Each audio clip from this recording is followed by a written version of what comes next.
Ignited Minds Tutorials recently released a video explaining the fascinating topic of cell and cell organelles for Class 8 students following the Maharashtra State Board curriculum.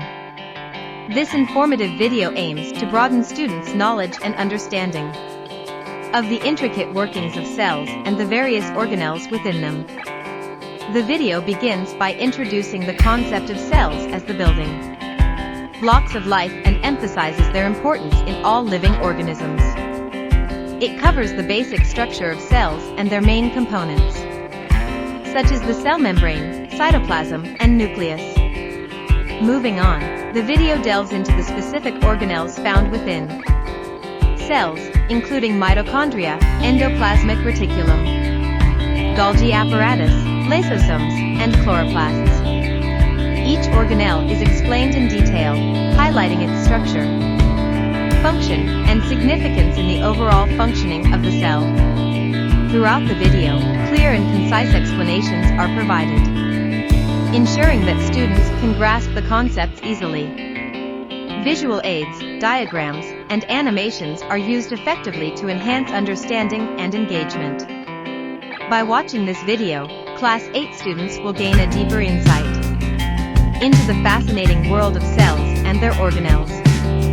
They will develop a solid foundation of knowledge that will be beneficial, not only in their current academic pursuits, but also in building a strong scientific mindset for the future. Ignited Minds Tutorials video serves as a valuable resource for students and teachers alike, promoting a comprehensive understanding of the topic and igniting a passion for science.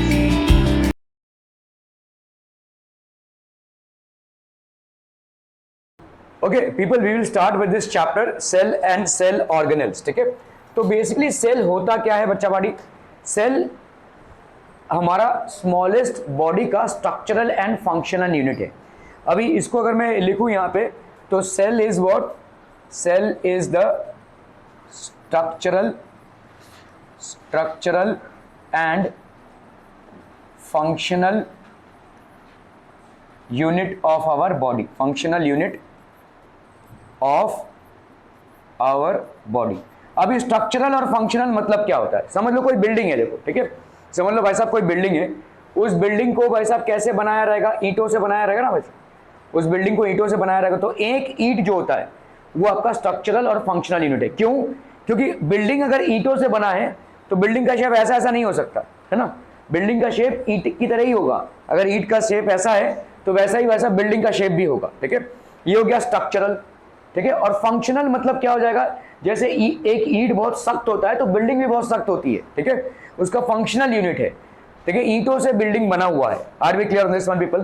तो इसी तरह से हमारे body में तमाम तरह के sales होते हैं और इन सेल्स के फंक्शंस भी होते हैं. ठीक है, सो स्ट्रक्चरल हमारे बॉडी को स्ट्रक्चर भी देता है और हमारे बॉडी का फंक्शंस भी बेसिकली सेल्स ही कैरी आउट करते हैं. ठीक है, we have got various cells in our body. हमारे बॉडी में भाई साहब वेरियस सेल्स हैं. ठीक है, अभी कुछ एनिमल्स होते हैं जो आपके होते हैं यूनिसेल्युलर.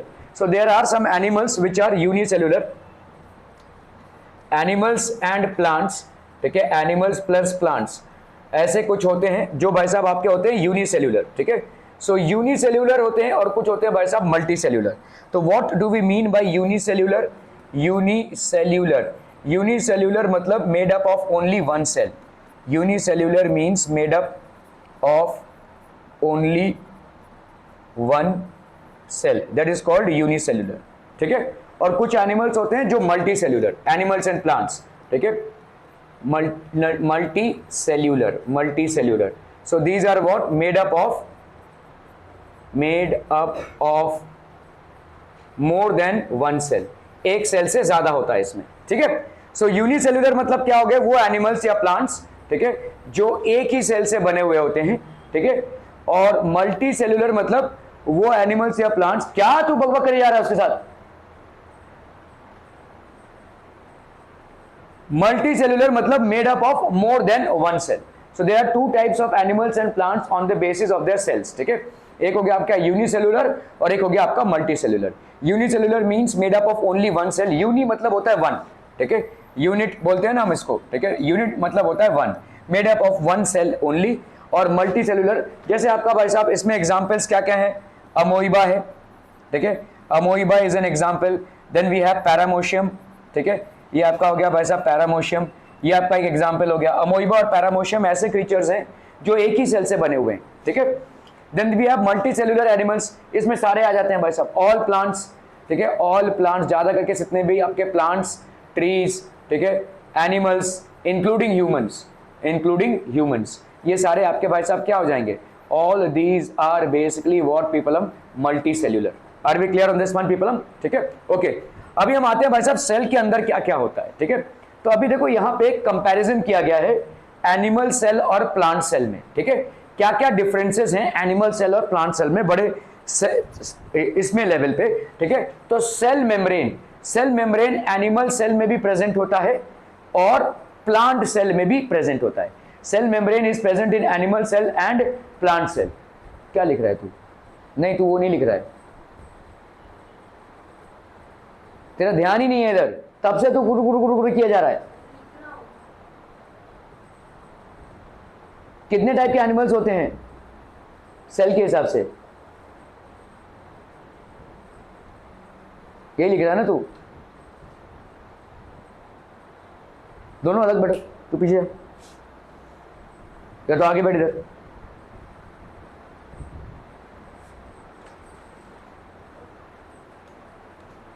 सेल मेम्ब्रेन आपका एनिमल सेल में भी प्रेजेंट होगा और प्लांट सेल में भी प्रेजेंट होगा। सेल वॉल, ये जो सेल वॉल है ये बेसिकली सिर्फ प्लांट सेल में प्रेजेंट होगा। It will be present only in plant cell, ठीक है। एनिमल सेल में ये एब्सेंट होगा, this will be basically absent, ठीक है। और ऐसा क्या ही चीज है जो एनिमल सेल में प्रेजेंट होगा और प्लांट सेल में एब्सेंट होगा? Any guesses, what is it? Animal cell में जो प्रेजेंट हो और प्लांट सेल में जो एब्सेंट हो। हाँ,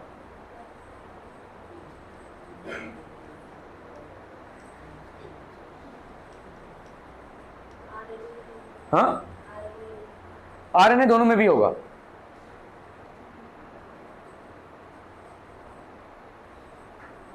और अभी क्या बोला तुमने? नहीं, आरएनए डीएनए दोनों में भी होगा, वो हेरिडिटरी है, वो दोनों में भी होगा। प्लाज्मा में दोनों में होगा, दोनों में ही होगा। मैंने ये वाला डायग्राम शायद कॉपी नहीं किया हुआ है, एक मिनट। तो ये आपका बेसिकली एक एनिमल सेल है और ये आपका बेसिकली एक प्लांट सेल है, ठीक है। तो ये एनिमल सेल और ये आपका हो गया भाई साहब प्लांट सेल, ठीक है। तो आपका देखो यहाँ पे माइटोकॉन्ड्रिया है, यहाँ पे भी माइटोकॉन्ड्रिया है और भाई साहब और क्या बचता है यहाँ पे? हाँ, सेल वॉल तो भाई साहब प्लांट सेल में होता है, एनिमल सेल में नहीं है। ऐसा कुछ जो एनिमल सेल में है लेकिन प्लांट सेल में नहीं है।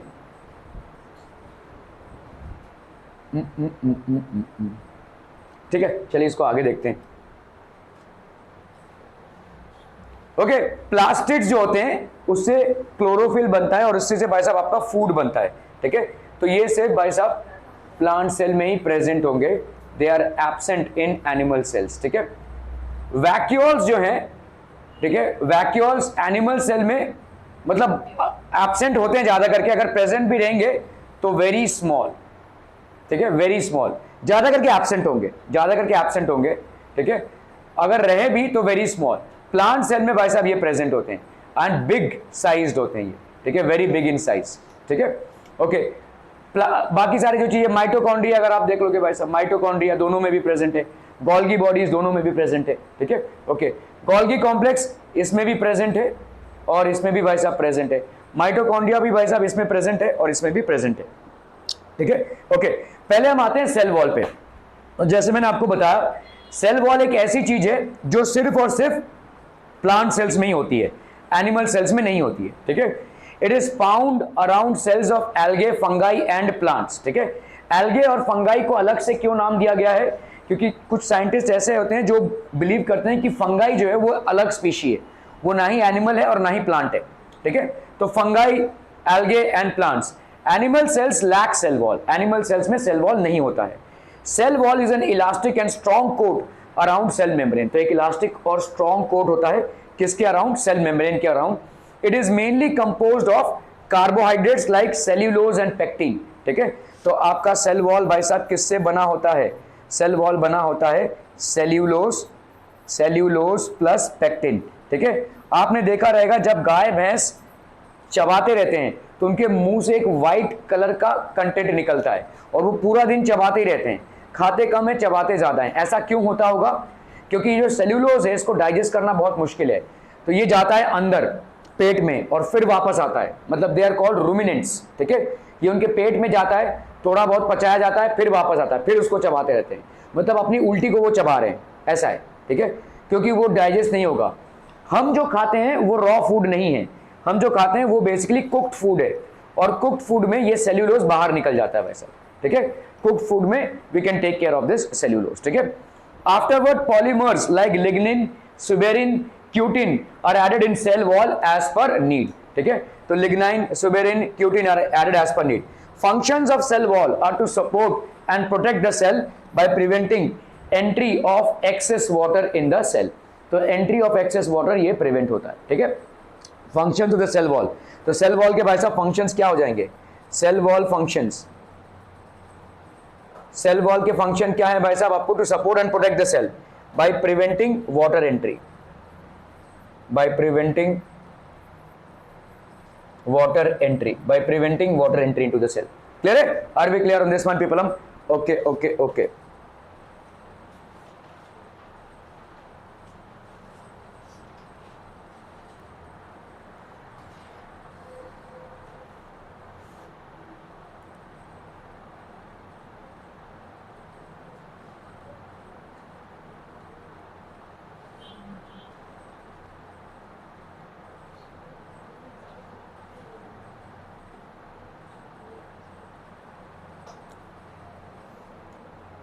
ओके, प्लाज्मा मेम्ब्रेन और सेल मेम्ब्रेन, प्लाज्मा मेम्ब्रेन और सेल मेम्ब्रेन, ठीक है। It is a thin, fragile and elastic covering that separate the cell components from the outer environment, ठीक है। तो एक थिन सा मेम्ब्रेन होता है, ये आपका एक थिन मेम्ब्रेन है जो सेल कंपोनेंट्स को आउटर एनवायरनमेंट से सेपरेट आउट करता है। This is called plasma membrane. So it is a thin fragile, it is a thin है और फ्रेजाइल भी है, ठीक है, मतलब बहुत नाजुक सा है ये, ठीक है। Elastic covering that separates the cell components from the outer environment. Structure of plasma membrane, तो आपका भाई साहब structure, protein molecules are embedded into the layers of phospholipids. Plasma membrane is said to be selectively permeable membrane. अब इसको हम क्या बोलते हैं? Selectively permeable membrane. इसका मतलब क्या होता है? इसका मतलब ये होता है, जैसे समझो आपके बिल्डिंग में जो वॉचमैन होता है, ठीक है, वो उन्हीं लोगों को जाने देगा जो बिल्डिंग के सदस्य हों या बिल्डिंग में रहते हों या बिल्डिंग में कोई डिलीवरी करने आए हो, प्रूफ दिखा रहे हो भाई साहब इस फ्लैट में जाना है, ये उनको ही जाने देंगे ना। कोई बाहर गया है, अरे कह रहे हैं वगैरह को वो जाने नहीं देंगे। तो वो क्या कर रहे हैं? सिलेक्शन कर रहे हैं, ठीक है। They are the selection point of allowing people inside the building. So they are allowing only selected people to go inside the building. Clear है? समझ में आ रहा है? ये ऐसा ही हमारा प्लाज्मा मेम्ब्रेन है, ये सेल के अंदर उन्हीं चीजों को आने देगा जिनको सेल की जरूरत हो, ठीक है, जिनको सेल में जरूरत हो वैसे ही चीजों को आने देगा। तो इसीलिए हम इसको क्या बोलते हैं? सिलेक्टिवली परमिएबल मेम्ब्रेन, ठीक है। ये जो मेम्ब्रेन है ये सिलेक्टिवली परमिएबल है, ठीक है, मतलब ये उन्हीं चीजों को सेल के अंदर जाने देगा, सिलेक्ट करेगा वो किन चीजों को सेल की जरूरत है और लगभग उन्हीं चीजों को जाने देगा। तो एसपीएम भी बोलते हैं हम इसको।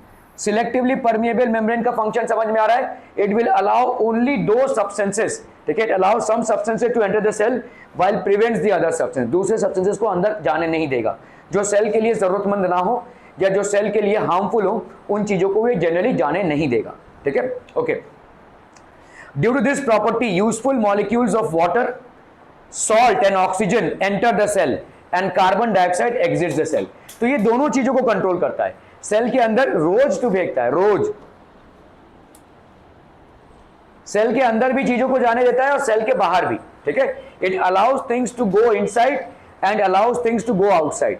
जिन चीजों को सेल में जरूरत नहीं है उनको बाहर जाने देगा, जिन चीजों को सेल की जरूरत है, सेल को जरूरत है, उनको अंदर आने देगा, ठीक है। क्लियर है? जैसे वॉचमैन ऐसा नहीं बोल सकता तुम अगर बाहर जा रहे हो भाई तुम जा बाहर नहीं जाओ अंदर, ऐसा नहीं कर सकते ना। तुम कभी भी बाहर जा सकते हो, तुम बिल्डिंग में रहते हो भाई साहब, तो तुमको एंट्री भी है और एग्जिट भी है। तो इन चीजों को भाई साहब प्लाज्मा मेम्ब्रेन संभालता है। तो सेल के अंदर से कार्बन डाइऑक्साइड बाहर निकलता है और अदर वेस्ट प्रोडक्ट जो है तो बाहर निकलते हैं, और सेल के अंदर क्या जाता है, ऑक्सीजन जाता है और न्यूट्रिएंट्स जाते हैं जो हमारा ब्लड कैरी करता है, ठीक है। So oxygen and nutrients enter the cell through the plasma membrane and the waste products and carbon dioxide exits the cell again through the plasma membrane, ठीक है। तो ये दोनों चीजों को रेगुलेट करता है। If any changes occur outside the cell, the cellular environment does not change due to plasma membrane. अभी देखो, अगर सेल के बाहर कुछ चेंजेस हो रहे होंगे तो प्लाज्मा मेम्ब्रेन इस पूरे को ब्लॉक करके रखा हुआ है, इसके अंदर चेंजेस नहीं लाएगा। तुम्हारा पड़ोसी अगर खाना बना रहा होगा या अपनी बीवी के साथ झगड़ा कर रहा होगा, तुम्हारे ऊपर कोई असर नहीं आएगा ना उसका, तुम दूसरे रूम में रहते हो भाई साहब, ठीक है। क्यों? क्योंकि तुम्हारे बीच में वॉल है, there is a wall that is there, ठीक है। तो इसी तरह से प्लाज्मा मेम्ब्रेन इतना स्ट्रांग होता है कि आजू बाजू के एनवायरनमेंट में जो भी हो रहा हो उससे सेल के अंदर के कंपोनेंट्स को वो इंपैक्ट होने नहीं देता है, ठीक है। सो plasma membrane ensures that the cell components inside the cell are not impacted by the external environment outside the cell, ठीक है। Okay, this condition is called homeostasis, ठीक है। इस कंडीशन को अपन क्या बोलेंगे? होम्योस्टैसिस। होम्योस्टैसिस मतलब क्या होता है? होम्योस्टैसिस मतलब होता है भाई साहब आपका क्या, ये जो सेल के अंदर की चीजें हैं ये इन्फ्लुएंस नहीं होती हैं बाहर की चीजों से, ठीक है। प्लाज्मा मेम्ब्रेन उनको एक अलग सा एनवायरनमेंट या अलग सा घर प्रोवाइड करता है, जिसके वजह से ये बाउंड्री है उनकी, तो बाहर से वो इंपैक्टेड नहीं होते हैं। बाहर के एनवायरनमेंट में कोई भी चेंज आएगा, मतलब सेल के बाहर, तो उससे ये इंपैक्ट नहीं होंगी, ठीक है। So that is called homeostasis, ठीक है। इस फिनोमिना को अपन क्या बोलते हैं? Homeostasis. Okay, let's look at some other activities that consume cellular energy. ऐसे एक्टिविटीज की बात कर रहे हैं हम जिसमें सेल्यूलर एनर्जी लगता है, ठीक है। एंडोसाइटोसिस, ठीक है। Now what is endocytosis people? Endocytosis to engulf food and other substances from the outer environment. Food का खाना, ठीक है, मतलब हम जो अंदर फूड ले रहे हैं इस प्रोसेस को क्या बोलेंगे भाई साहब? एंडोसाइटोसिस, ठीक है। The engulfing of food is known as endocytosis, ठीक है। Okay, exocytosis to excrete waste materials out of the cell. तो सेल के अंदर दो चीजें होती हैं, सेल के अंदर जो सेल को रिक्वायरमेंट है फूड की, उसका अंदर आना, इस प्रोसेस को क्या बोलेंगे अपन? एंडोसाइटोसिस। साइटोसिस मतलब साइटोप्लाज्म से बना हुआ, सेल के अंदर क्या है? साइटोप्लाज्म, ठीक है। तो साइटोसिस मतलब सेल के अंदर होती हुई एक हरकत, कौन सी? एंडो। एंडो मतलब अंदर, मतलब कोई चीज को अंदर लेना एंडोसाइटोसिस होता है। किसी चीज को बाहर फेंकना, वेस्ट मटेरियल को, इसको अपन क्या बोलेंगे? एक्सोसाइटोसिस, ठीक है। This is known as exocytosis. Okay, so आपके भाई साहब एंडोसाइटोसिस मतलब सेल में न्यूट्रिएंट्स की एंट्री, ठीक है, ऑलमोस्ट सेल का खाना, और एक्सोसाइटोसिस मतलब सेल से जो वेस्ट मटेरियल है उनका बाहर जाना, ठीक है। ओके, प्रोसेस दैट डोंट, ये इसमें सेल की एनर्जी कंज्यूम होती है, ठीक है। सेल का एनर्जी जाता है इसमें, ठीक है, चीजों को अंदर लेने में और चीजों को बाहर फेंकने में सेल की एक एनर्जी आती है। Processes that do not consume cells energy, diffusion और ऑस्मोसिस, ठीक है। जैसे मैंने अगर आप यहाँ पे एक अगरबत्ती जलाई तो उसका महक तुम तक पहुंचेगा, इस प्रोसेस को अपन क्या बोलते हैं? डिफ्यूजन, ठीक है। This is called diffusion. Entry और एग्जिट ऑफ स्मॉल मॉलिक्यूल्स, जो गैसेस होते हैं वो ज्यादा करके सेल से डिफ्यूजन से एंटर होते हैं और डिफ्यूजन से ही बाहर निकलते हैं। मोस्टली गैसेस, ठीक है, जितने भी आपके मोस्टली गैसेस होंगे, मोस्टली गैसेस एंटर और leave the cell, enter or leave the cell by the process of diffusion, by the process of diffusion. Mostly gases leave or enter the cell by the process of diffusion, ठीक है। तो gases आपके क्या हो गए? जैसे oxygen हो गया, कार्बन डाइऑक्साइड हो गया, they enter or leave the cell by the process of diffusion. Osmosis, the traveling of water from a part with more water to a part with less water through a selectively permeable membrane is called osmosis, ठीक है। तो water की travelling है from a part with the traveling of water from a part with more water to a part with less water, ठीक है। तो water का movement, ठीक है, ये होता है भाई साहब आपका SPM, that is selectively permeable membrane. Water यहां से जा रहा है, ठीक है, more water, movement of more water to a portion of less water, ठीक है, movement of a part having more water to a part having less water, ठीक है, through a semi permeable membrane. Movement of water from a part having more water to a part having less water through a semi-permeable membrane is known as osmosis, ठीक है। The process of movement of water from a part having more water to a part having lesser water through a selectively permeable membrane is known as osmosis. It is a physical process with three possibilities. Osmosis, ठीक है भाई साहब, ये बाहर जाना, अंदर आना, regulate होना, ठीक है। तो आपके तीन पॉसिबिलिटीज हैं, एक होता है भाई साहब हाइपरटोनिक, एक होता है आइसोटोनिक, और तीसरा होता है भाई साहब आपका hypotonic. So let's look at this, ठीक है। ऑस्मोसिस के प्रोसेस को समझने के लिए आप अगर किशमिश के दाने, जो किशमिश होता है, वैसे क्या बोलते हैं उसको आप, मनुका, क्या बोलते हैं, मनुका बोलते हैं, ओके। किशमिश को अगर आप पानी में डाल देंगे तो सुबह तक वो फूल के ढोल हो जाएगा, है कि नहीं। By morning it will basically, okay. So ये क्यों हो रहा है कि 4 to 5 raisins in water and observe after 1 hour. Afterwards keep the same raisins in sugar solution and observe after 1 hour. आपने भाई साहब इसको रखा और 1 घंटे बाद देखिए वो फूल जाएगा, और अगर आप शुगर सोल्यूशन में डाल रहे हो तो वो सिकुड़ जाएगा। दो भी चीज होंगी, ठीक है। किशमिश को अगर आपने सिर्फ ऐसे ही वाटर में रखा तो वो फूल के ढोल हो जाएगा, और अगर आपने उसी फूल के ढोल वाले किशमिश को आपने अगर शुगर सोल्यूशन में डाल दिया तो 1 घंटे बाद वो सिकुड़ जाएगा, ठीक है। ये दोनों चीजें आपको दिखेंगी, ठीक है।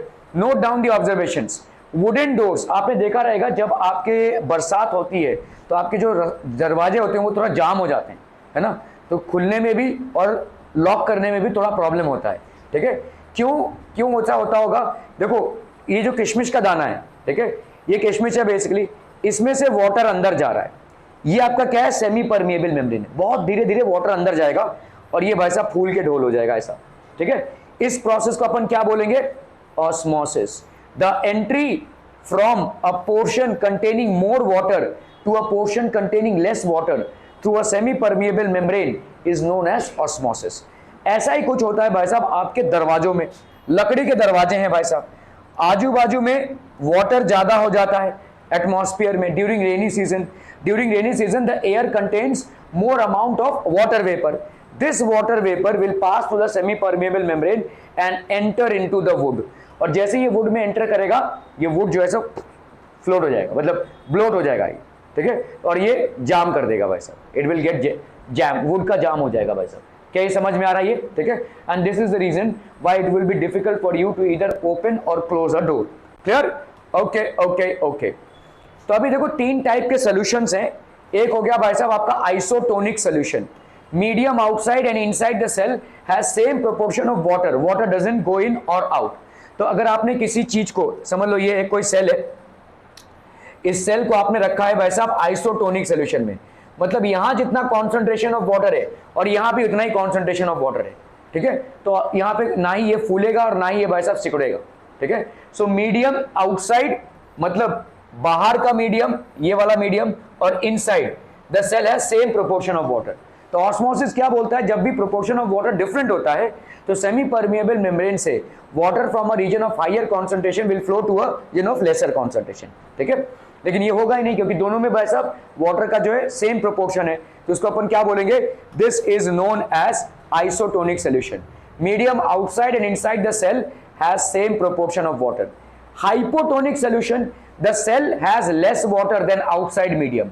तो सेल के अंदर भाई साहब कम पानी है देन द आउटसाइड मीडियम, तो क्या हो जाएगा भाई साहब, सेल में पानी घुसेगा, ठीक है। सेल में कम पानी है then the outside medium, the cell has less water than the outside medium, so water enters the cell, this is called endosmosis. अगर हाइपोटोनिक सॉल्यूशन होगा, hypotonic solution. If raisins are kept in water after some time they swell and become turgid, एकदम ठोस हो जाएंगे, फूल के ढोल हो जाएंगे, ठीक है। रेजिन्स में जो वाटर है वो कम है बाहर की मात्रा में, तो इसीलिए वाटर एंटर करेगा उसमें सेमी परमिएबल मेम्ब्रेन से और फूल जाएंगे वो, ठीक है। Okay, hypertonic solution, the cell has more water, इसमें क्या हो जाएगा, इस सेल के अंदर ज्यादा वाटर होगा, इधर कम, ठीक है। Then so the water comes out of the cell. If fruit pieces are kept in thick saturated sugar solution, अगर आपने फ्रूट को सुगर सोल्यूशन में रख दिया तो क्या हो जाएगा भाई साहब, the water from fruit pieces enter the sugar solution, so the fruit pieces will shrink, भाई साहब ये श्रिंक कर जाएंगे, ठीक है, for a while. If a plant cell और animal cell is kept in a hypertonic solution, water comes out of the cell by the process of exosmosis and there is contraction of cytoplasm. किसी भी plant cell या animal cell को अगर आप भाई साहब किस में रख देंगे, if a plant is kept in hypertonic solution, sugar cell में, तो श्रिंक हो जाएगा, उसमें से पूरा पानी निकल जाएगा, ठीक है। So that is what happens, this process is known as plasmolysis, ठीक है। ओके, इसको अपन कल पढ़ेंगे भाई साहब। Thank you so much for your valuable time.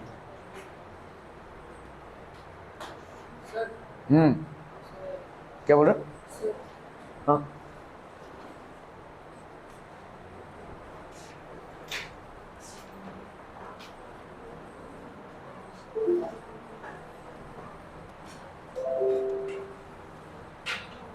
ठीक है, आप लोग जा सकते हैं भाई साहब।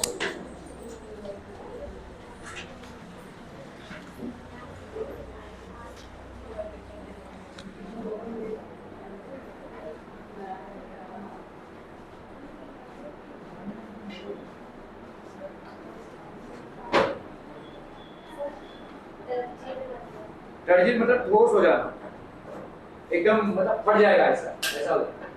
जैसे वो किशमिश है वो फूल जाता है ना, तो एकदम टर्जिड हो जाता है, थोड़ा सा पिन मारे फूट जाएगा, ऐसा है।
हाँ घूम रही थी, अरे बोलो बोलो, हाँ घूम रही थी।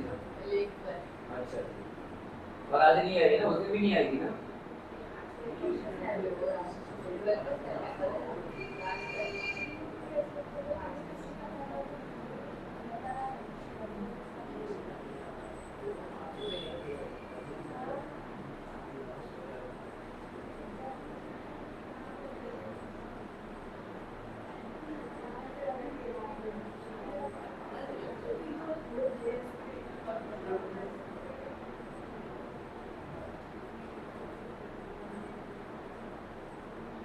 अपनी सरनेम क्या है?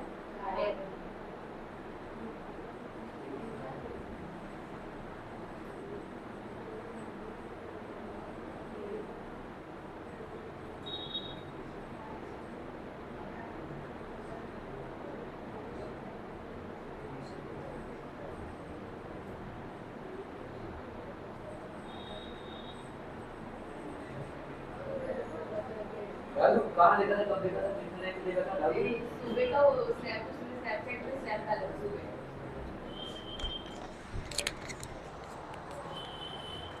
इसको बंद कर दो ना प्लीज। और कौन बोले? ये मंथन का तो नहीं है वैसा, वो सी और भैया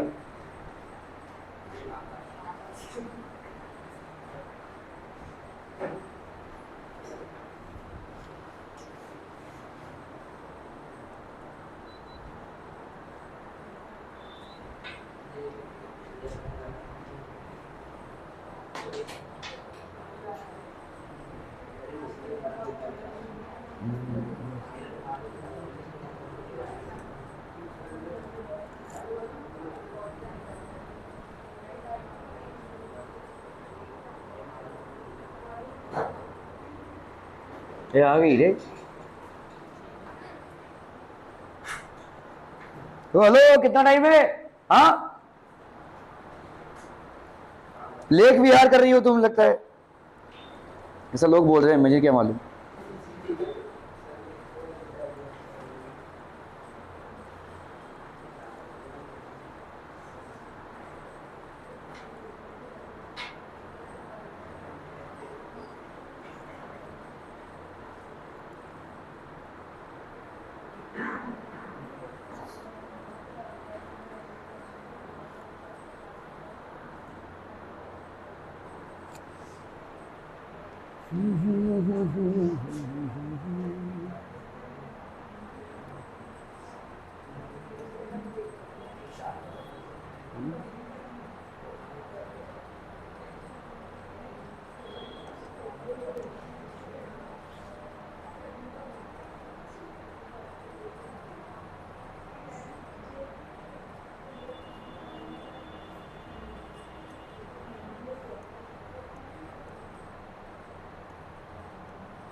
इमर्जिंग मोड्स ऑफ बिजनेस हो गया था ना, और बिजनेस सर्विसेज, एंटरप्रेन्योरशिप डेवलपमेंट ये हो गया है। तो अभी क्या चल रहा था? ये चल रहा था।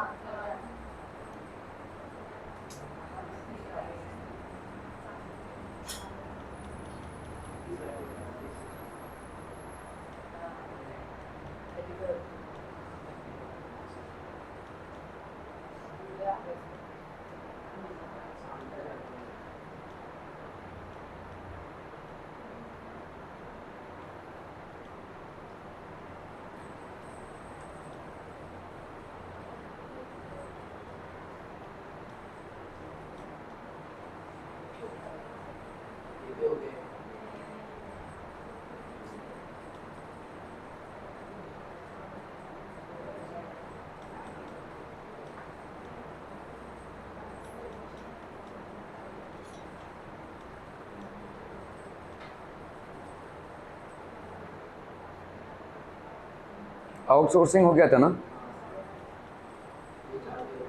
ये वाला, ये वाला।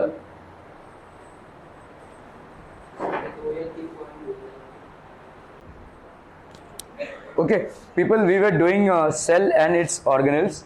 तो अपन बात करेंगे अभी साइटोप्लाज्म की, ठीक है। सो व्हाट एग्जैक्ट, तू घर चले जा भाई साहब, तेरे को मन नहीं है अगर तू घर चले जा, दूसरे को डिस्टर्ब मत कर। यहाँ पे किसी को भी अगर नहीं मन है ना एग्जाम में देने का, घर बैठो भाई साहब, माहौल को खराब मत करो। तुमको ये मजाक लग रहा है? मैं हर एक एग्जाम के बाद ना अभी पेरेंट्स को बुलाऊंगा जिसका भी 50% के नीचे कम है, और मुझे एक्सप्लेन करना उनके सामने। You want to make this a regular habit for me, I have no objection at all. तुम्हारा भी पूरा सिलेबस पे चला, तुमको सीरियसनेस मालूम है इस चीज का? मुंह उठाए चले आते हो भाई साहब, एग्जाम देना है, यहां टाइम पास चल रहा है तुम्हारा।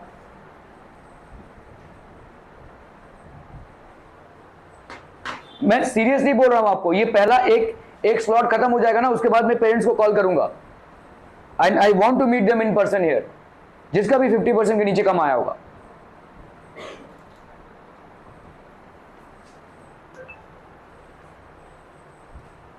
आएंगे, चोरी चकारी करेंगे, वही नियत रखेंगे, और साल दर साल वही नियत रखेंगे।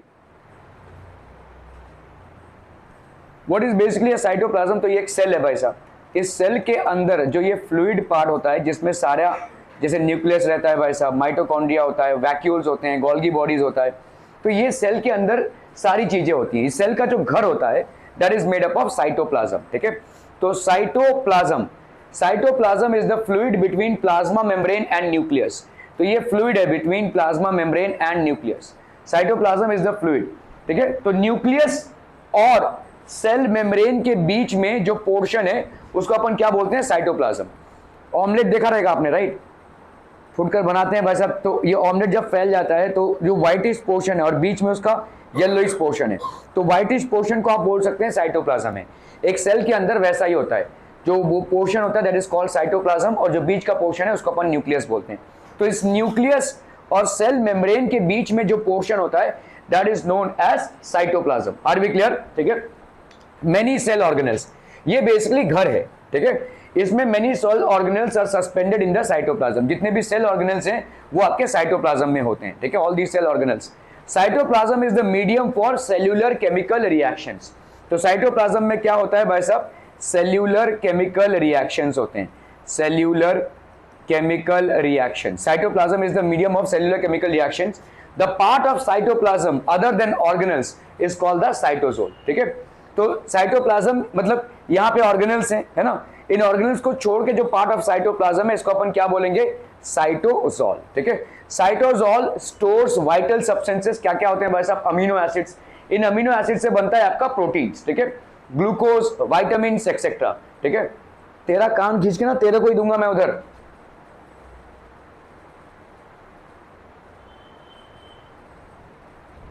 In animal cells, cytoplasm is more granular and dense, while in plant cell it is thin and mostly pushed to the periphery due to a large vacuole. तो अभी अगर एनिमल सेल्स में आप देखोगे तो एनिमल सेल्स में आपका cytoplasm ऐसा है, पूरा बिखरा हुआ है। यहाँ पे आपका लेट्स से न्यूक्लियस है, अदर बॉडीज हैं, ठीक है। प्लांट सेल में क्या होता है भाई साहब? बहुत ठोस तरीके से ये, तो प्लांट सेल में क्या होता है? वैक्यूल जो होता है वो बहुत बड़ा होता है। न्यूक्लियस यहाँ पे, तो साइटोप्लाज्म पे काफी सारा प्रेशर होता है। The cytoplasm is pushed to the periphery. तो ये बाउंड्रीज पे पुश हो जाता है क्योंकि वैक्यूल एक बहुत बड़ा पोर्शन ऑक्यूपाई करता है। इन animal sales the vacuole is इधर एब्सेंट और it is of a very small size.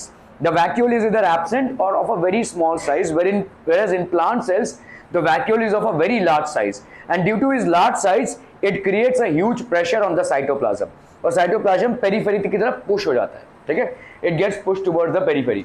Cell organelles की बात करेंगे। An organelle होता क्या है? Is a specialized subunit having specific function within the cell, ठीक है।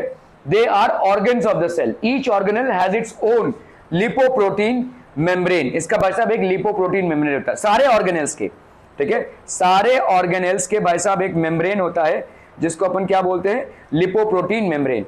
Accept nucleus and chloroplast all other organelles can be seen with electron microscope, ठीक है।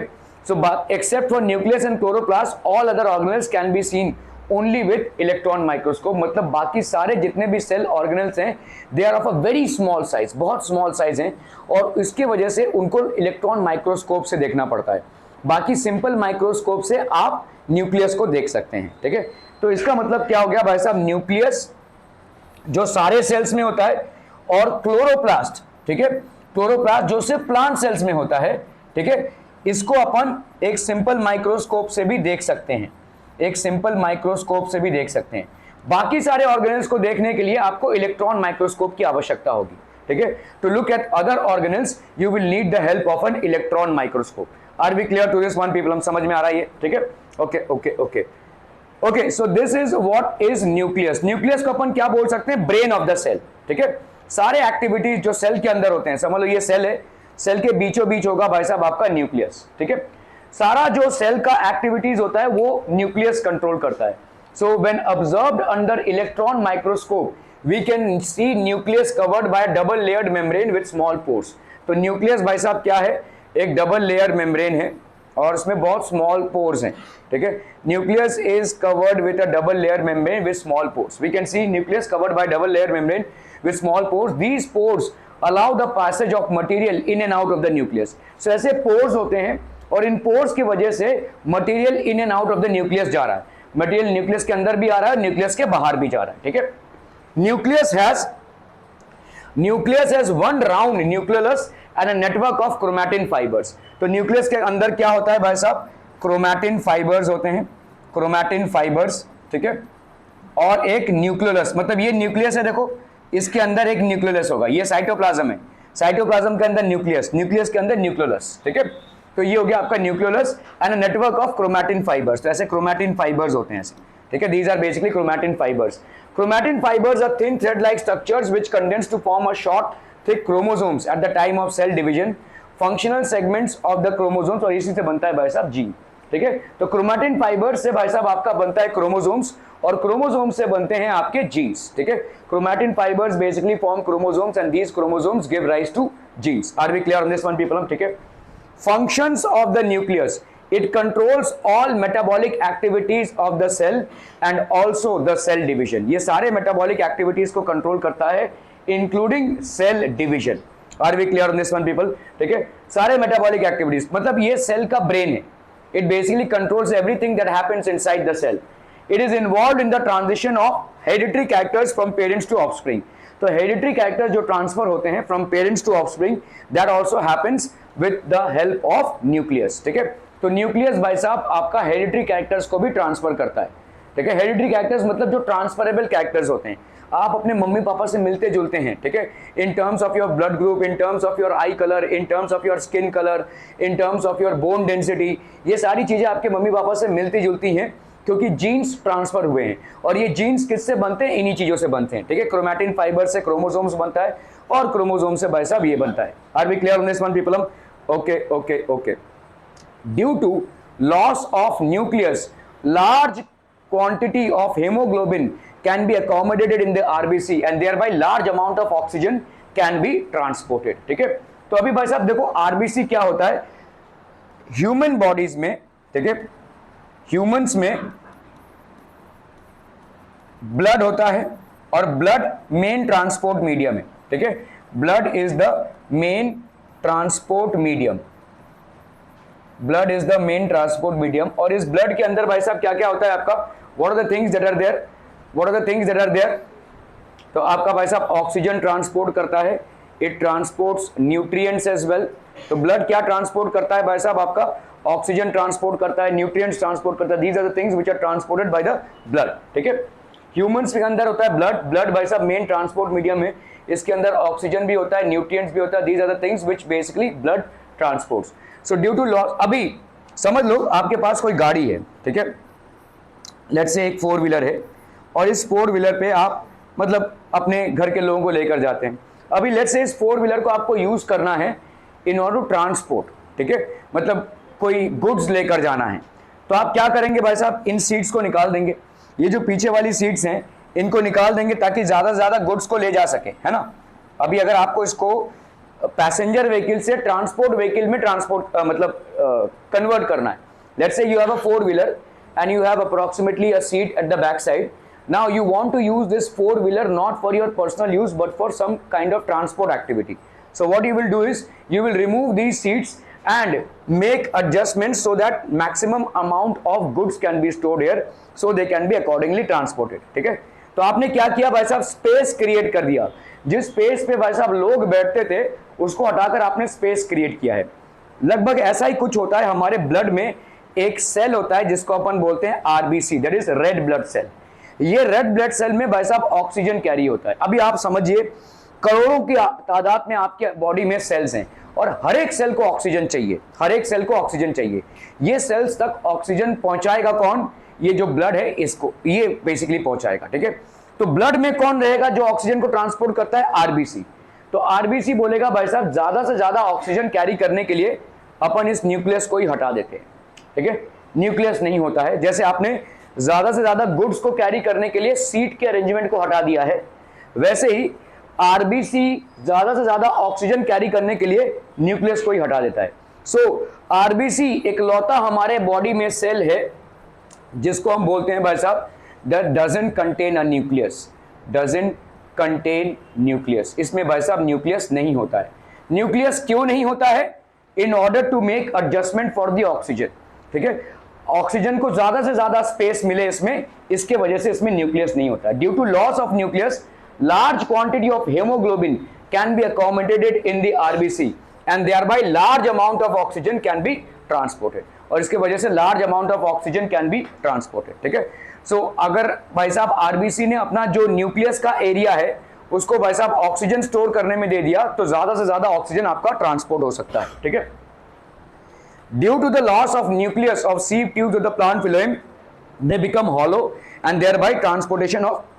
अभी देखो प्लांट्स में ब्लड नहीं होता है, ब्लड नहीं होगा तो आरबीसी नहीं होगा, लेकिन सीव ट्यूब्स होते हैं और ये सीव ट्यूब्स बेसिकली किसमें होते हैं, प्लांट में ट्रांसपोर्ट को करते हैं. ठीक है, सो इनमें भी न्यूक्लियस नहीं होता है ताकि ज्यादा से ज्यादा पोर्शन मिले ट्रांसपोर्ट के लिए. ठीक है, सो न्यूक्लियस के साथ कॉम्प्रोमाइज हो जाता है इसमें. ठीक है, okay, now we will talk about endoplasmic reticulum. Now what is endoplasmic reticulum, the organelle which conducts various substances inside the cell is called endoplasmic reticulum. तो आपका एक सेल के अंदर ही चीजों को जो ट्रांसपोर्ट करता है उसको अपन क्या बोलते हैं, एंडोप्लाज्मिक रेटिकुलम. ठीक है, एक सेल के अंदर the organelle which conducts various substances inside the cell, एक सेल के अंदर जो सारे चीजों को कंडक्ट करता है उसको अपन क्या बोलेंगे, endoplasmic reticulum. The ER has a net like structure consisting of interconnected miniature tubes. तो ईआर है भाई साहब, ये नेट लाइक स्ट्रक्चर है. ठीक है, interconnected miniature tubes and sheets field with liquid. अभी क्यों लिख रहा है, तेरा तो हो गया था. ठीक है, सो ये these are filled with liquid, these are, ये आपके इंटरकनेक्टेड ऐसे शीट्स हैं and these are filled with liquid. ठीक है, ER is connected to the nucleus from inner side of plasma membrane and from the outer side. तो आपका भाई साहब न्यूक्लियस के साथ इसका कनेक्टेड रहता है. Rough endoplasmic reticulum has ribosome granules on it's outer surface. क्या क्या फंक्शंस हैं भाई साहब इसके, एंडोप्लाज्मिक रेटिकुलम के क्या क्या फंक्शंस हैं, framework that supports the cell. ठीक है, तो देखो सेल ऐसा लुपुर लुपुर होता रहता है, ठीक है, इसको फ्रेमवर्क को एक सपोर्ट करना है. ठीक है, तो ये जैसे हमारा बॉडी है, यहाँ पे हमारे बॉडी में स्केलेटन है और ये स्केलेटन जो है हमारे बॉडी के फ्रेमवर्क को सपोर्ट कर रहा है ना, it is basically supporting the framework of our body. वैसे ही एक सेल के फ्रेमवर्क को कौन सपोर्ट कर रहा है, एंडोप्लाज्मिक रेटिकुलम. ठीक है, it supports, it is the framework that supports the cell. और क्या करता है भाई साहब, ये प्रोटीन्स को ट्रांसफर करता है एक जगह से दूसरे जगह, जहां पे भी प्रोटीन मैन्युफैक्चर हो रहा हो उसको ट्रांसपोर्ट करता है. ठीक है, okay, toxins that have entered the body through food, air and water are made water soluble by endoplasmic reticulum and then flushed out of the body. अभी हमारे मेटाबॉलिक एक्टिविटी में हमारा भाई साहब कांस्टेंट इंटरेक्शन है हमारे एनवायरनमेंट के साथ. ठीक है, पानी के साथ, हवा के साथ, इनसे हमारा कांस्टेंट इंटरेक्शन है. तो इनसे हमारे बॉडी के अंदर काफी सारे टॉक्सिन्स आते हैं और ये टॉक्सिन्स हमारे सेल्स के लिए हार्मफुल है, हमारे बॉडी के लिए भी हार्मफुल है. तो ये भाई साहब एंडोप्लाज्मिक रेटिकुलम क्या करेगा, ठीक है, इन टॉक्सिन्स को कन्वर्ट करेगा वाटर सोल्यूबल कंपाउंड्स में. They will basically convert it into water soluble compound. और एक बार ये वाटर सोल्यूबल हो गया तो ये फ्लश आउट हो जाएगा. ठीक है, वाटर में सोल्यूबल कर देगा इसको और वाटर के साथ ये फ्लश आउट हो जाएगा. ठीक है, okay, so those are the functions of endoplasmic reticulum. Now we have Golgi complex. Okay, देखो what is Golgi complex, this was discovered by Camillo Golgi, ठीक है, और ये गोल्गी कॉम्प्लेक्स है, देखो इस तरह से दिखेगा ये, ठीक है, this is how the structure would look like. So Golgi complex it is made up of 5 to 8 hollow and flat slags. हाँ, उसका पेपर दे रहे हो तुम, देना है उसका पेपर, नोटबुक कहां है तुम्हारी, मतलब यहां पिक्चर देखने आए हो?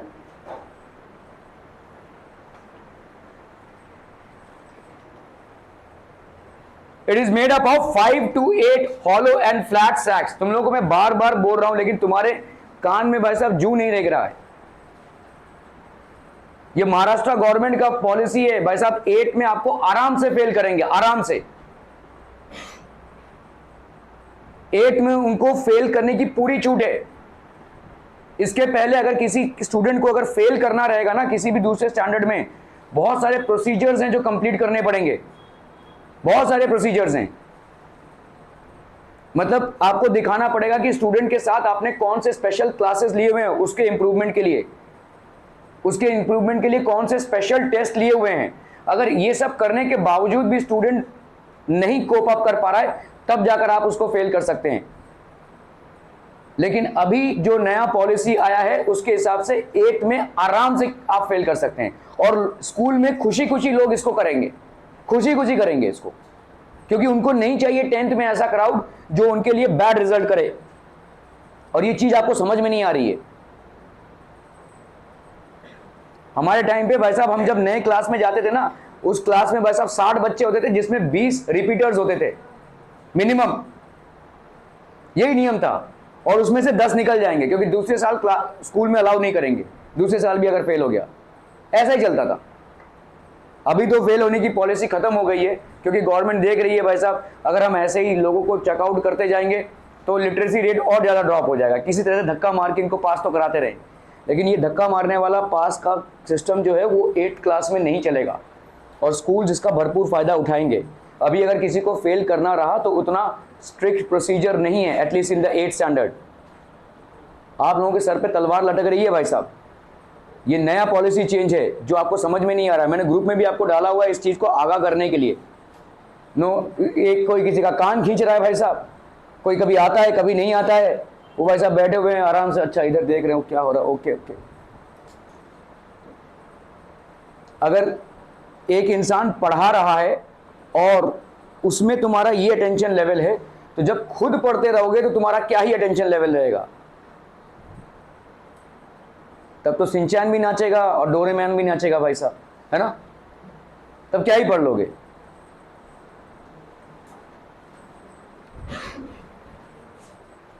Golgi complex, it is made up of 5 to 8 hollow and fat sacs parallel। एक एंडोप्लाज्मिक रेटिकुलम का फंक्शन बता Prince.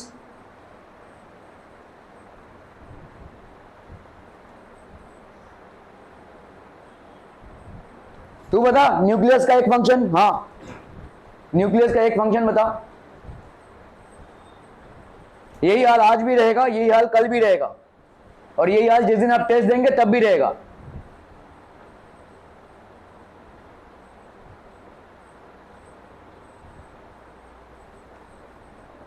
It is made up of 5 to 8 hollow and flat sacs। ये आपके hollow and flat slacks होते हैं parallel to each other।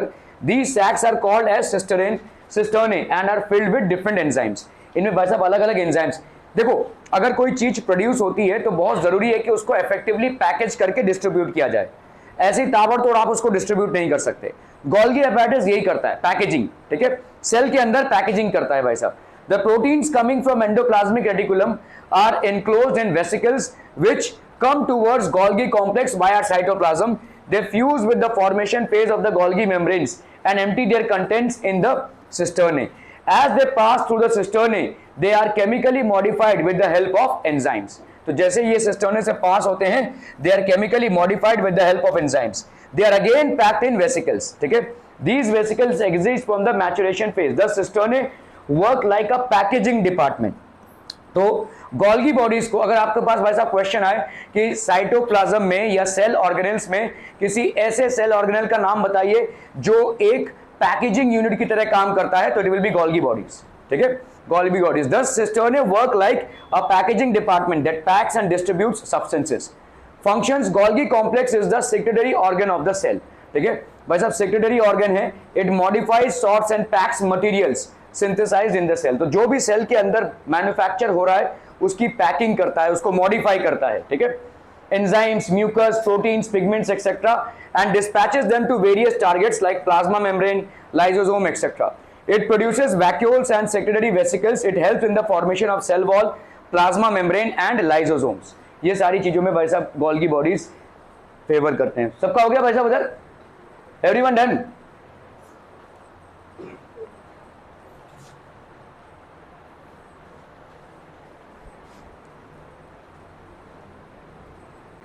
Okay, so now we will come to, अभी देखो जिस चीज की हम बात करने जा रहे हैं इसको सोसाइटिकल वैक्स भी बोलते हैं. ठीक है, lysosomes.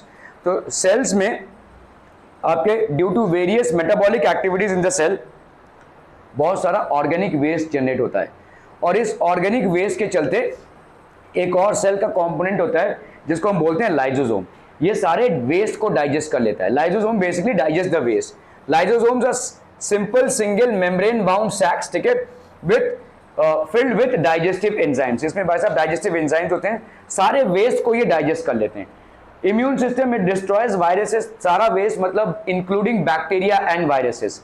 It destroys viruses and bacteria that attack the cell.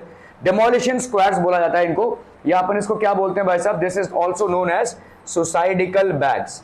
Suicidal bags, these are known as demolition squads or suicidal bags. It is destroys worn out cellular organelles and organic debris. ठीक है, तो जितने भी cellular organelles है और organic debris है, जो कचरा है, उसको ये destroy कर देता है. Autolysis बोलते हैं हम इसको. Suicide bags when a cell becomes old or it's damaged. जब एक सेल भाई साहब आउट ऑफ फंक्शन हो जाता है, ओल्ड हो जाता है, डैमेज हो जाता है, ठीक है, lysosomes burst and enzymes digest their own cells. तो लाइसोसोम बर्स्ट हो जाएगा और एंजाइम्स क्या करेंगे? अपने ही सेल को डाइजेस्ट कर लेंगे. During starvation lysosome digest stored proteins and fats. ठीक है, तो लाइसोसोम क्या करते हैं भाई साहब? जो स्टोर्ड प्रोटीन्स रहते हैं, जब स्टारवेशन मतलब समझ लो कोई ऑर्गेनिज्म एक ऐसे परिस्थिति में जब उसको पूरा खाना नहीं मिल रहा है, तो लाइसोसोम्स क्या करेंगे भाई साहब? Digest stored proteins and fats. तो जितने भी स्टोर्ड प्रोटीन्स और फैट्स होंगे उनको डाइजेस्ट कर लेंगे. है क्या सप्लीमेंट उधर? नहीं, नहीं है, नहीं है कोई सप्लीमेंट उधर?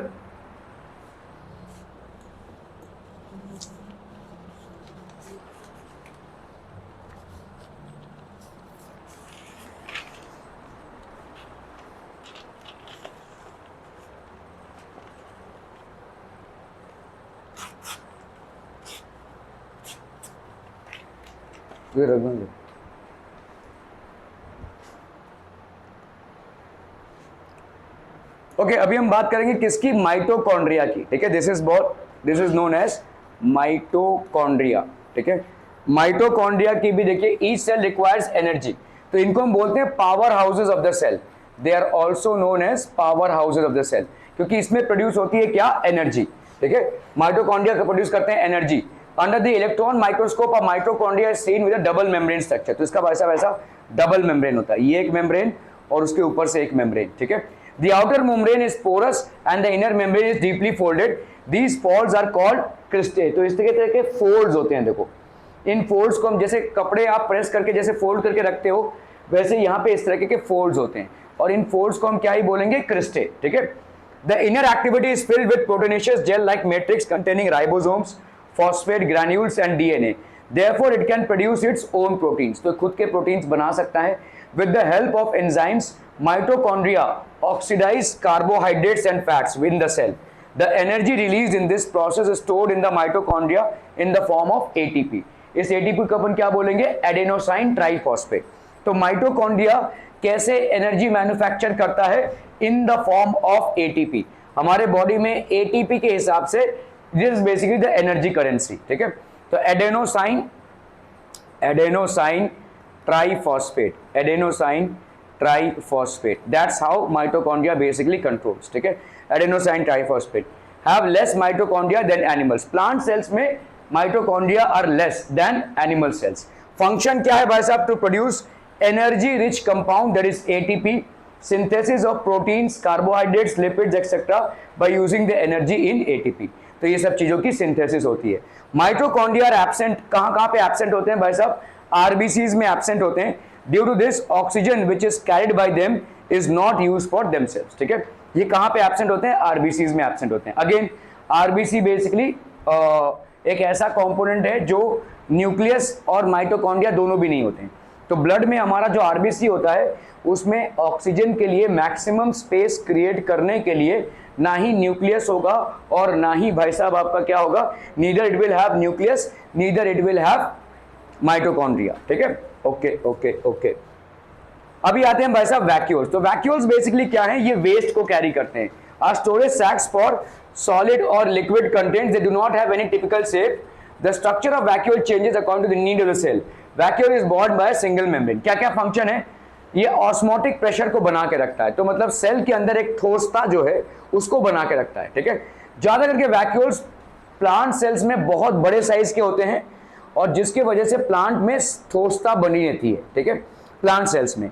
एनिमल सेल्स में अगर आते हैं तो वैक्यूल्स या तो प्रेजेंट होते हैं या तो नहीं होते हैं। अगर प्रेजेंट होते भी हैं तो काफी स्मॉल साइज होता है उनका, ठीक है। तो to maintain the osmotic pressure of the cell, to store metabolic by products and end products. तो मेटाबॉलिक बाई प्रोडक्ट्स या एंड प्रोडक्ट जैसे ग्लाइकोजन, प्रोटीन्स, वाटर, ये इसकी स्टोरेज करते हैं।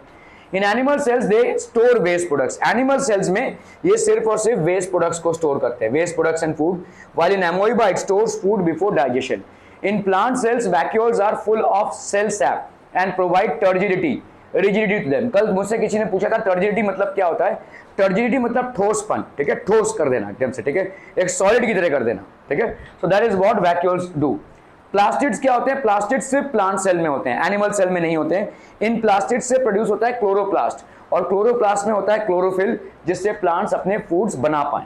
तो प्लास्टिड्स आर ओनली, तो आपके जितने भी कलर कंपोनेंट्स होते हैं प्लांट्स में, जैसे flowers are red, yellow, orange और blue, the organelle which provides और which gives such colours is present only in plant cells is called plastid. Plastids have double membrane and are of two types, they are basically of two types, ठीक है। तो अगर colour of the plant part और pigment, तो green है भाई साहब तो ये हो गया क्लोरोफिल। अगर ग्रीन है तो प्लास्टिड्स का भाई साहब कलर क्या हो जाएगा? क्लोरोफिल। ऑरेंज है तो कैरोटीन, येलो है तो ज़ैंथोफिल, पर्पल ब्लू तो ये क्या हो जाएगा? एंथोसाइनिन, डार्क पिंक, ये सब अलग अलग भाई साहब आपके कंपोनेंट्स हैं, ठीक है। ओके, ल्यूकोप्लास्ट व्हाइट और कलरलेस प्लास्टिड्स होते हैं। ल्यूकोप्लास्ट आर व्हाइट और colourless plastids, chromoplast are coloured plastids, ठीक है। Chloroplast can get converted into other type of chromoplast. Example, raw green tomatoes turn red due to breakdown of chlorophyll and synthesis of lycopene, ठीक है। So chloroplast can get converted into other types of chromoplast. Other type में conversion हो सकता है, ठीक है। जैसे raw green tomatoes क्या हो जाएंगे भाई साहब? They will turn red due to breakdown of chlorophyll. तो इसमें chlorophyll का breakdown हो जाएगा and synthesis of lycopene, ठीक है। ओके, तो क्लोरोप्लास्ट में भाई साहब क्या होते हैं? ये आपका एक क्लोरोप्लास्ट है बेसिकली, ठीक है। Take a thin peel of Rhoeo और corn. Chloroplast are important for photosynthesis. इसमें भाई साहब होती है आपकी photosynthesis that takes place in the leaves. Chlorophyll जो क्लोरोप्लास्ट में होता है, ठीक है, traps solar energy and converts it into chemical energy. तो सोलर एनर्जी को ट्रैप करता है और इसको भाई साहब किस में कन्वर्ट करता है? केमिकल एनर्जी में, and converts into stroma in the chloroplast contains enzymes, DNA, ribosomes and carbohydrates that are necessary for photosynthesis, ठीक है। फंक्शंस क्या हो जाएंगे? Chloroplast convert solar energy to chemical energy. तो ये किसमें कन्वर्ट करते हैं? Chloroplast will basically convert solar energy into chemical energy, ठीक है। Chromoplast give different colours to flowers and fruits. तो क्रोमोप्लास्ट का भाई साहब डिफरेंट कलर्स होता है फ्लावर्स और फ्रूट्स में। Leucoplast are involve in the synthesis and storage of food like starch, oils and proteins. तो ये अलग अलग चीजें फंक्शन कर रही हैं। तो mitochondria and plastids can produce proteins as well as replicate themselves as they have their own DNA and ribosomes. ये आपके ऑब्जेक्टिव में आ सकता है। ऐसे दो चीजों के नाम बताओ जो अपने डुप्लीकेट कॉपीज प्रोड्यूस कर सकते हैं। तो एक हो गया माइटोकॉन्ड्रिया और दूसरा हो गया plastids. They can produce proteins as well as replicate themselves. Replicate मतलब डुप्लीकेट कॉपीज प्रोड्यूस करना, ठीक है, as they have their own DNA. Okay, तो आपका भाई साहब जो सेल का साइंस है, ठीक है, national centre of cell science is an independent institute working under Biotechnology Department of Government of India. It is located in the campus of Pune University, Pune, and involved in research in cytology. Actually cytology होता क्या है? Cytology is the study of cells, ठीक है। Cytology is the study of cells, ठीक है। It provide services for national animal cell repository. It is, तो ये आपका साइटोलॉजी का स्टडी करता है, ओके। ऑलराइट, सो आपके देखो दो टाइप के सेल्स होते हैं, एक होता है यूकैरियोटिक और दूसरा होता है प्रोकैरियोटिक। यूकैरियोटिक मतलब क्या होता है? जिसमें सारी चीजें जो तो चितर बितर है, ठीक है, सॉरी, इसमें चीजें जो है यूकैरियोटिक में सब ऑर्गेनाइज्ड हैं। तो ये भाई साहब आपका एक सेल है, सेल के अंदर भाई साहब न्यूक्लियस है, न्यूक्लियस में न्यूक्लियोलस है, क्रोमैटिन फाइबर्स हैं, फिर आपका गोल्गी बॉडीज है यहाँ पे, ठीक है, फिर माइटोकॉन्ड्रिया है, फिर वैक्यूल है, इस तरीके के सेल ऑर्गेनल्स हैं। हर एक सेल ऑर्गेनल का एक डिपार्टमेंट है, एक बाउंड्री है। लेकिन अगर कोई ऐसा सेल हुआ जिसमें सारा सब कुछ चितर बितर है, कहीं पे न्यूक्लियस है, क्रोमैटिन फाइबर्स, ऐसा चितर बितर है, इस चितर बितर चीज को हम बोलेंगे प्रोकैरियोटिक। जनरली ये लोअर फॉर्मेट्स ऑफ ऑर्गेनिजम्स में देखा जाता है, हायर फॉर्मेट ऑफ ऑर्गेनिजम्स में हमको यूकैरियोटिक मिलता है, ठीक है। यूकैरियोटिक सेल का भाई साहब एवरेज साइज कितना हो जाएगा? Eukaryotic cell is approximately 5 to 100 micrometre, this is 1 to 10 micrometre. Number of chromosomes यहाँ पे क्या है? मोर देन 1, यहाँ पे only 1। Nucleus with nuclear membrane, nucleolus and nucleoplasm, nuclear resembling nucleus. Mitochondria and plastids are present, ठीक है, they don't have membrane bound cell organelles. Examples present in highly evolved unicellular and multicellular plants and animals, ये वैसा present होता है bacteria में, ठीक है। Are we clear on this one people? That basically completes the chapter. Thank you so much for your valuable time.